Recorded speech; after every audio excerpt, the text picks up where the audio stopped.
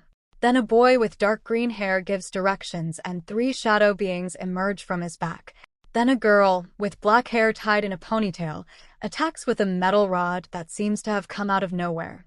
Fumidesu sono ippo 𝗂𝗃𝗃 the day has come. Then a boy with pink skin and hair appears and attacks with his arm which appears to be hardened. Then a red-haired boy with a very serious look moves his hands, and then several concrete pillars emerge from the ground. Finally Akiko punches, but her fist is interspersed with Deku's several times. Finally, several people, in groups of 2, appear posing, and then a total of 20 people, including Akiko, are seen standing in front of the UA Academy. My Hero Next Generation. 𝗵𝗃𝗏 Middle School. Looks like this year 2 of our students got into you. The school principal said to Akiko and Reiko, who are in front of him. Their teacher, Professor Fukusawa, is also present. Especially you, Nagata. I'm surprised you entered, for the best of course. Well, I tried very hard. Akiko said. I'm glad that your effort paid off, but let's not underestimate Midoriya's effort either. Getting into UA is a very important achievement. The principal said. Thank you, I worked hard and I did it. But the best of all is that I will go to UA with my friend. Reiko said. Both adults smile at the girl's excitement. Well, as the 𝗵𝗃's principal and representative of the school, all I can say is congratulations and good luck with your studies at UA. The principal said. Thank you. Both girls said.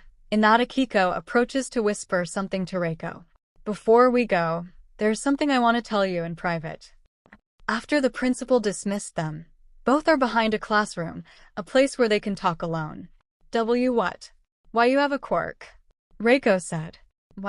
Please lower your voice, Akiko said. I discovered it shortly before taking the entrance exam. Apparently I can replicate the quirk of a person I touch. That's cool, Reiko said. Wait, that means you replicated someone's quirk? Whose quirk? Please don't spread this. I replicated Deku's quirk, Akiko said. What? When did that happen? Reiko asked. I remember when he saved us. Well, apparently was that day. I did it accidentally, Akiko said. And why didn't you tell me before? Reiko asked.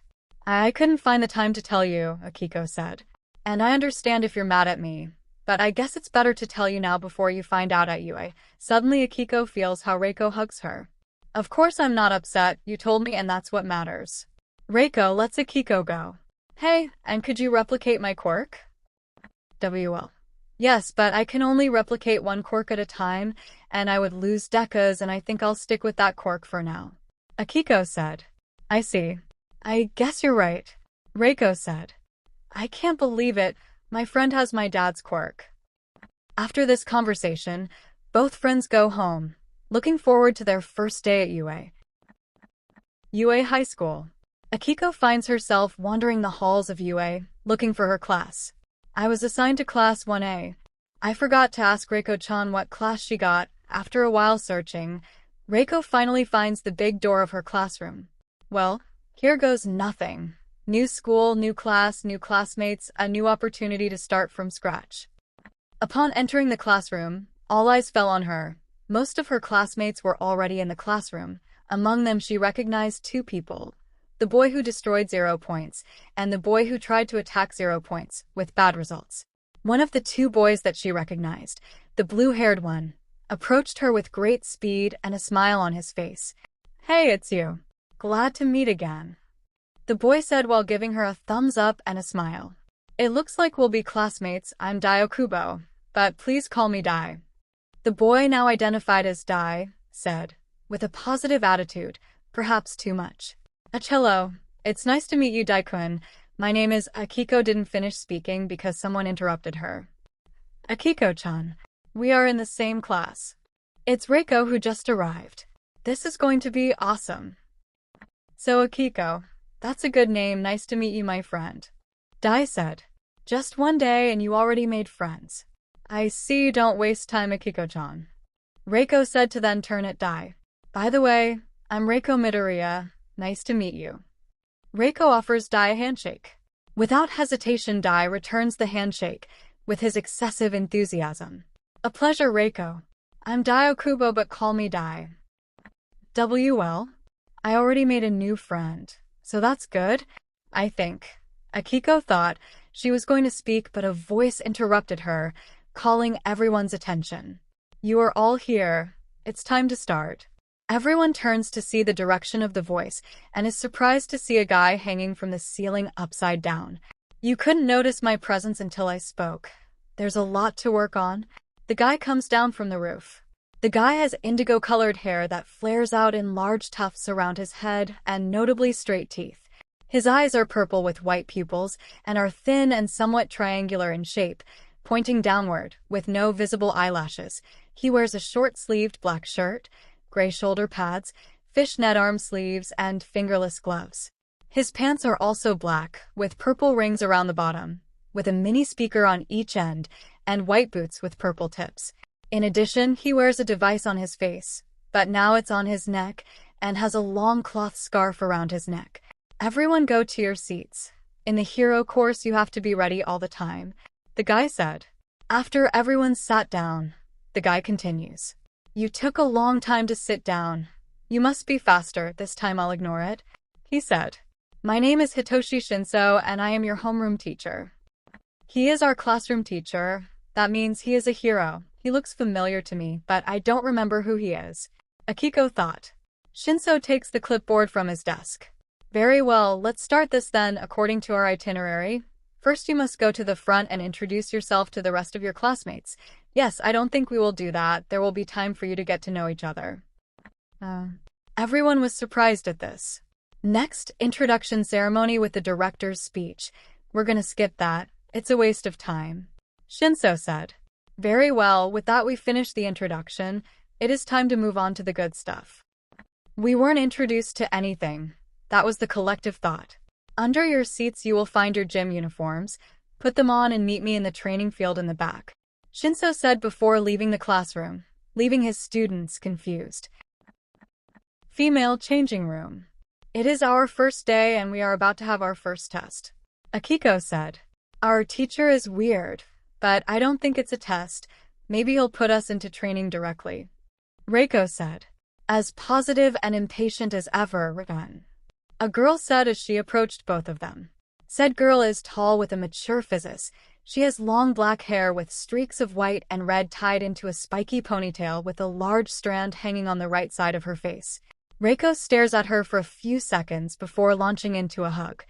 Hana-chan. Reiko said with joy. I can't believe it, I didn't recognize you, you've changed a lot.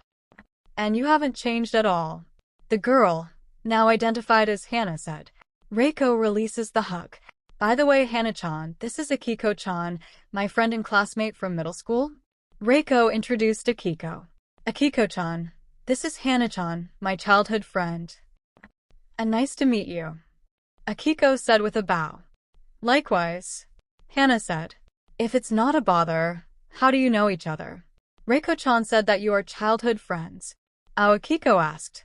Our parents were classmates as well as good friends, so it's only natural that one day they introduced us to each other. Hana said. Well, I guess we shouldn't keep Qinsō-sensei waiting. Training ground. Qinsō is waiting for his students to arrive. After a little while of waiting, the 20 students arrive. You took too long. You must be faster. We can't afford to waste time, he said. Anyway, now that you're here, we can start with the Quirk comprehension test. Quirk comprehension test? What's that? A student said. You will do the same tests that you did in middle school, only this time you will use your quirks. For better understanding, we will give an example. Qinsō looks among the students and points to one of them who turned out to be Hana. You, Todoroki, you were one of the recommended students, right? Yes, sir, Hana said. Qinsō throws a ball to Hana.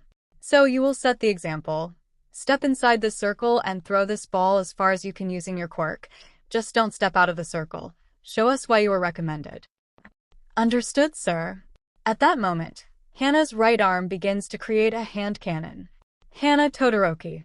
Quirk creation. Hana's quirk gives her the ability to create any non-living material/object from her exposed skin by transforming the molecular structure of her fat cells. In order to create something, she needs to understand the molecular structure of what the material/object is made of. Hana introduces the ball into the cannon and points to the sky. After pressing a button, the cannon fires, sending the ball flying far away. She inherited her mother's quirk, albeit with some improvements. Qinsō watches intently as the cannon is sucked back into Hana's arm. Her creation speed is higher, in addition to being able to absorb the objects she creates, as long as they are still connected to her body. Qinsō looks at the rest of the students. With this test, you will be able to know your limits, your strengths, and what you need to improve. Qinsō shows Hana's score. Wow.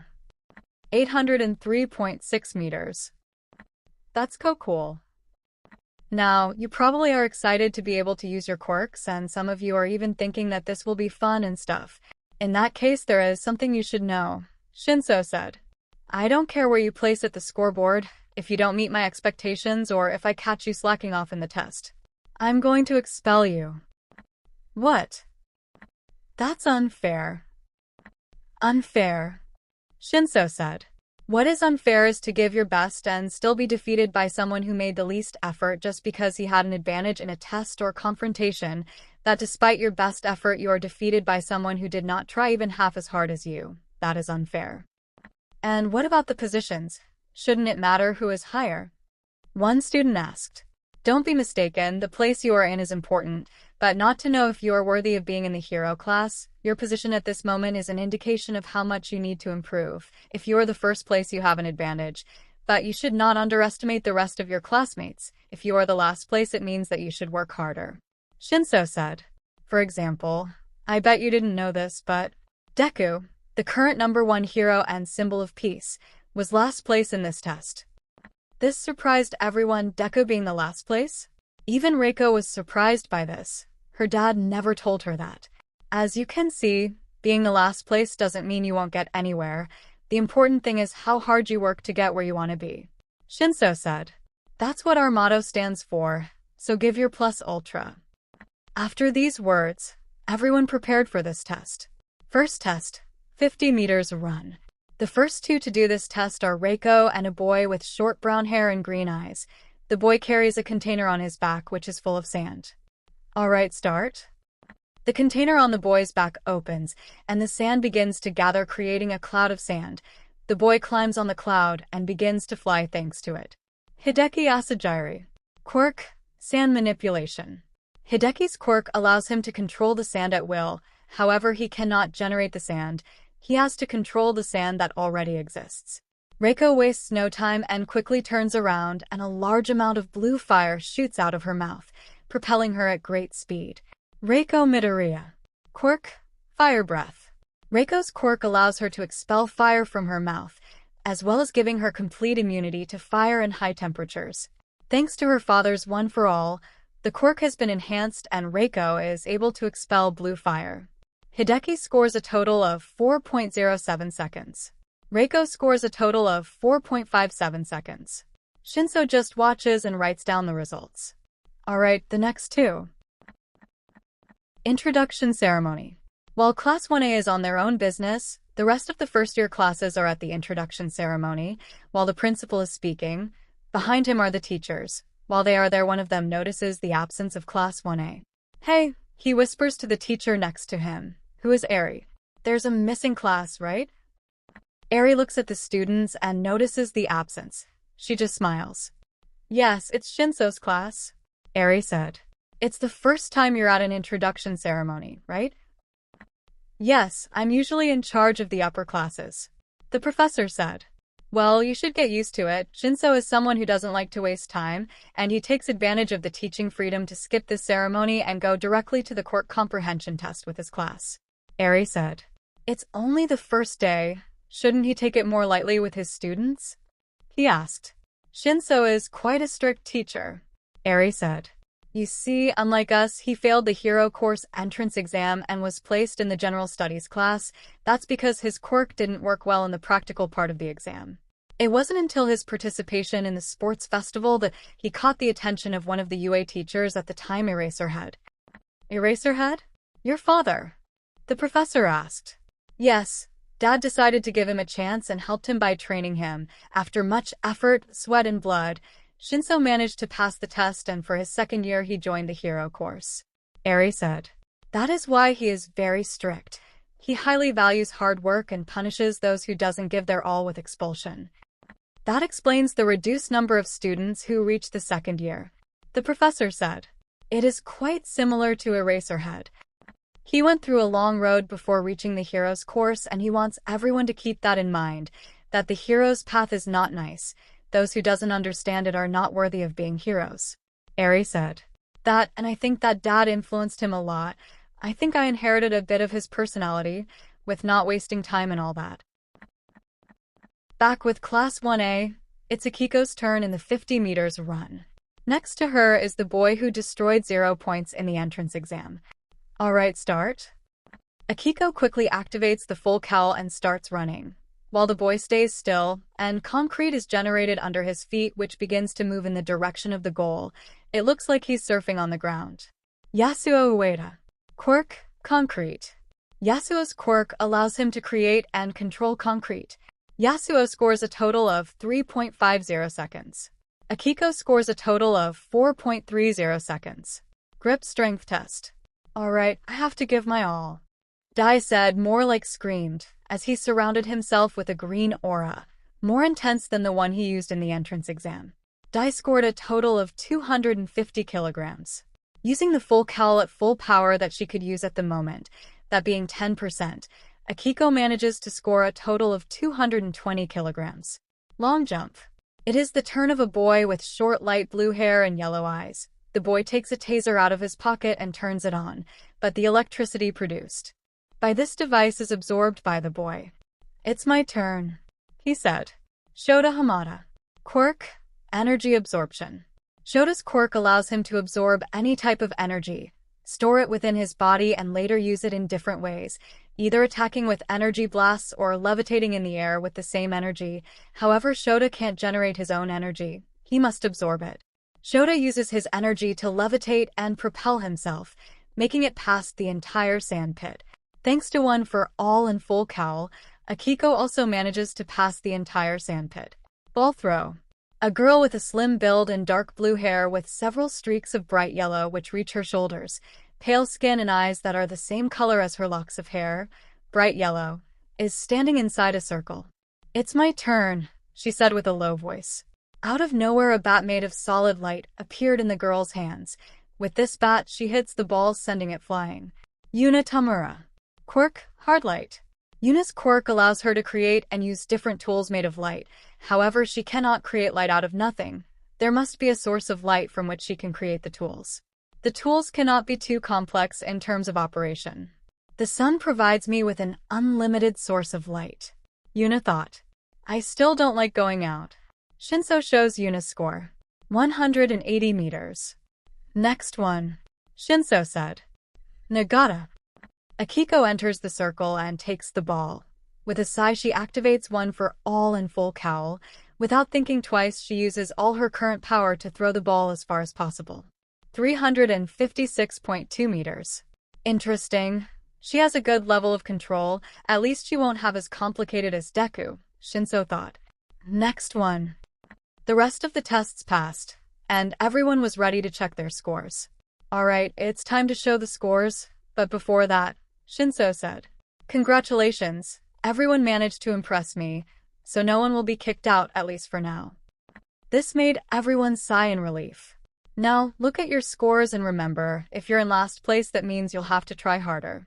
Shinso said before showing the scores. 1. Meiko Togata. 2. Hana Todoroki. 3. Yasuo Ueda. 4. Shota Hamada. 5. Dai Okubo. 6. Akiko Nagata. 7. Hideki Asajiri. 8. Isamu Tokoyami. 9. Minaguchi. 10. Reiko Midoriya. 11. Kenzo Kirishima. 12. Kumiko Kirishima. 13. Ren Tetsu. 14. Io Okami. 15. Kyoko Seiki. 16. Yuna Tomura. 17. Takashi Shimizu. 18. Kenji Kaminari. 19. Akira Mikami. 20. Musashi Kabuto. Now that you've seen your scores, there's just one last thing left to do today, Shinso said. In general, I have to give you some free time to get to know the facilities, but you can do that later. What comes now, another test? One student asked. No, I'll explain when we're there. Change into your uniforms. I'll wait for you here. Heights Alliance. Class A is located in front of the Heights Alliance building. The Heights Alliance dormitories are large buildings with 5 floors separated into 2 wings. Each building has its respective class name posted above a sign that reads Alliance. Each building is circled by low hedge bushes that leave a path open to the entrance. The entrance is comprised of 2 sets of double doors. Alongside the pathway are 2 park benches and 2 towers with lights on them. The first level of the building is white while the upper levels are colored brown on the outside. And here we are. Heights Alliance. Shinso said. As you may already know, we have a dormitory system here at UA. This is where you will live while you study at the UA. The ground floor is the common room as well as the kitchen, dining room, bathrooms, showers, and laundry. As an added note, the bathrooms and showers are separated by gender. Without wasting time, everyone enters the building. Shinso quickly hands them a sheet with the distribution of the dorms. This is the distribution of dorms. Your rooms start from the 2nd floor. Each one is equipped with the necessary air conditioning, bathroom, refrigerator, and a closet. Cool. This place is bigger than my house. This is going to be very exciting. Don't you think so, Akiko-chan? Reiko asked to her friend. I guess, Akiko said. Come on, don't be like that. I think this will be a good way to get to know each other. Dai said. Indeed, this place looks really nice. Hana said. Although it is smaller than my house. Humble. Hana, humble. Reiko said. Very well, get your rooms ready. When you finish, you can take the rest of the day to see the facilities. See you tomorrow in class, Shinso said before leaving the building. Nighttime. Akiko's room. Akiko lays down on her bed, ready to rest. Finally, the first day of school is over, and while it was a hard day, first a test and then to fix her room, but not the whole day was hard. After finishing fixing the rooms, all her new classmates introduced themselves and she also to them. Akiko and the others also toured the main facilities of the school, mainly the classrooms, the infirmary, the support workshop, and the cafeteria. The first day is over. I hope the others are not as difficult as this one. With nothing else to do, Akiko lets sleep take over her. WHA Japan offices. In the WHA offices in Japan, there is a guy with blue eyes, fair skin, and medium-length blue hair that reaches his shoulders. Said man is dressed in a gray suit.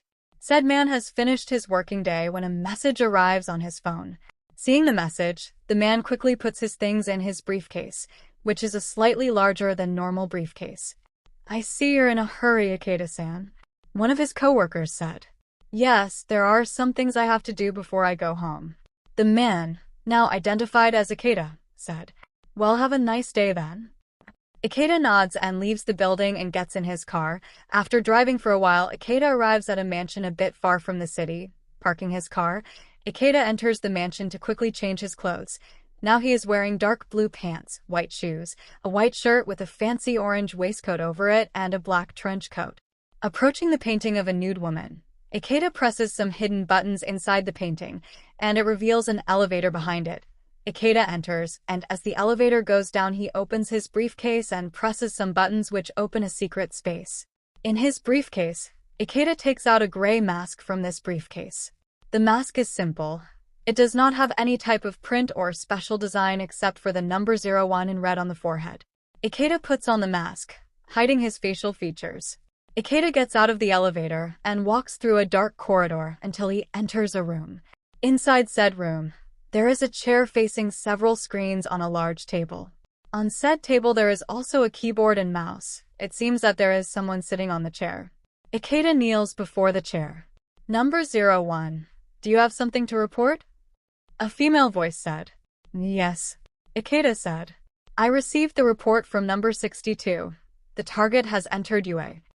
The woman sitting in the chair stops what she was doing and stands up. The woman turns and looks at her subordinate. Said woman is a tall, curvaceous woman and has long black hair that reach her hips, like Ikeda. She has a simple gray mask that hides her identity and all of her facial features. But unlike Ikeda, her mask has the capital letter A in red on the forehead. The woman is dressed in a black leather skin-tight bodysuit, boots with black heels, spiked bracelets, and her fingernails are painted black. Finally, we've waited so long for this moment.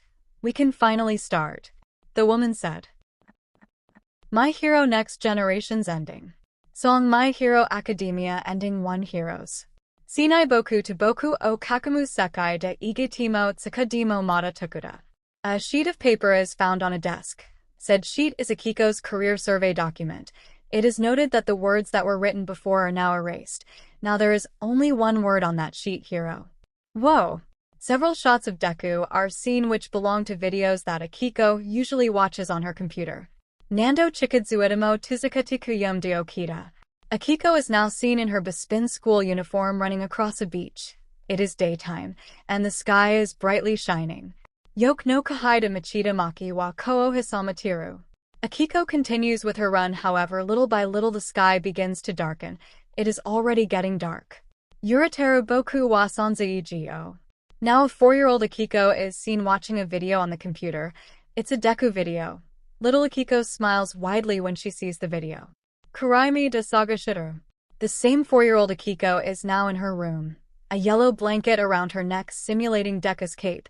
Akiko makes different heroic poses while laughing happily. Shinai boku to boku o kakamu sekai de igetimo tsukadimo mata tokuda. We return to Akiko from the present, who continues to run. But now night has fallen. The moon and stars illuminate the dark sky. Nanio sudariba soko and I to 𝐻𝗪𝙢𝙢𝙢𝙢. Out of nowhere, Akiko stumbles and falls to the ground.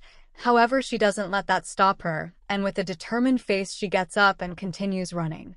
Nandomo 𝗓𝗪𝗧𝗵𝗲 boku wa boku dashika nai kara. Akiko continues to run, but in the sky a total of 9 shooting stars pass by as she runs. 𝗵𝗲𝗄 to Genjutsu Dero 2. Akiko seems to want to stop to heal her injured knees from her fall, but she doesn't give up and continues running. 𝐻𝐸𝐽 𝐻𝐸𝐽. One last shooting star streaks across the sky. 𝐵𝗀𝗏 2. 4-year-old Akiko is seen with a very sad expression. 𝗚𝗏 2.